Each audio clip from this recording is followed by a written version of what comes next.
है तो मेरी पत्नी भी कहती है कि लागल लागल सजन धक्का सलम कलकत्ता चलिए। अब कितना आगे जाए। Akshay Kumar Jha to brief in 2 minutes. Thank you speaker ma'am. 2047 के विकसित भारत की परिकल्पना करते हुए हम पश्चिमी द्वार से बाहर निकल रहे थे, तभी पूर्वी द्वार में डॉक्टर APJ अब्दुल कलाम ने कहा कि अरे मेरे विकसित भारत 2020 की परिकल्पना को तो एनालिसिस करते जाओ।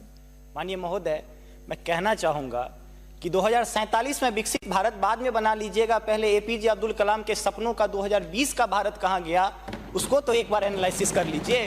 और मैं मानता हूं कि उसके एनालिसिस के पश्चात जो आपके पास जो रिजल्ट आएगा, जो परिणाम आएगा, वो 2047 के विकसित भारत की परिकल्पना को पूर्ण करने में कहीं ना कहीं बेहतर साबित होगा।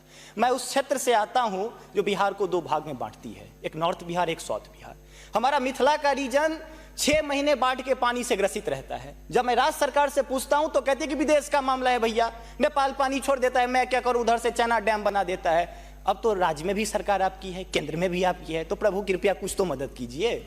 दूसरी बात, कोसी का संसद में कह दिया गया कि ड्रेस कोड ये होना चाहिए। अरे मैं बाढ़ के उस इलाके से आता हूं जहां आधा धोती पहन के संसद तक आना पड़ता है, न सड़क है न कुछ है, तो कैसे आऊंगा। उसी क्षेत्र का एक नंगा बच्चा हमसे कहता है कि साहब मैं बाढ़ से ग्रसित हूं, और दक्षिण बिहार का एक बच्चा कहता है कि मैं सुखाड़ से ग्रसित हूं, मेरे पास पीने के लिए पानी नहीं है। बीच वाला एरिया कहता है मैं नरसंहार से परेशान हूं। तो बिहार की एक परिभाषा बनती है कि उत्तर में बाढ़ है, दक्षिण में सुखाड़ है, बाकी जो बचा नरसंहार है, यही बिहार है। अब मैं कहां जाऊं।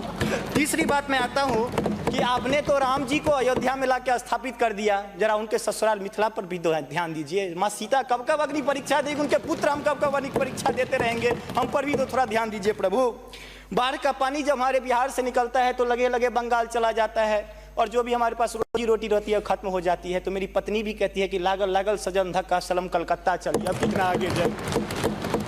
आगे आते हैं, और पर्यटन की पर्याप्त संभावना है। एक बार आप कृपा करके देखिए, पर्यटन मंत्री बैठे हुए हैं। अब ताजमहल मुमताज महल की याद में बना, आपने उसको 7वां अजूबा में शामिल कर दिया। अरे हमारे यहाँ गया में दशरथ मांझी छेनी लेके पूरा पहाड़ तोड़ दिए, इससे बड़ी और क्या बात हो सकती है। उसको पर्यटन के लिए रखिए।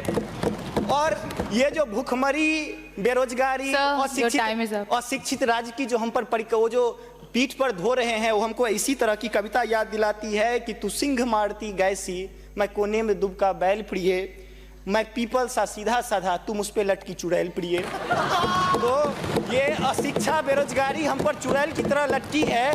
तो there is politics behind every politics. स्नातकोत्तर राजनीति विज्ञान में पढ़ाई होती है, उसको छोड़ के जरा राज्य और केंद्र में अब सामंजस्य स्थापित करके कृपा कीजिएगा प्रभु। बहुत बहुत धन्यवाद।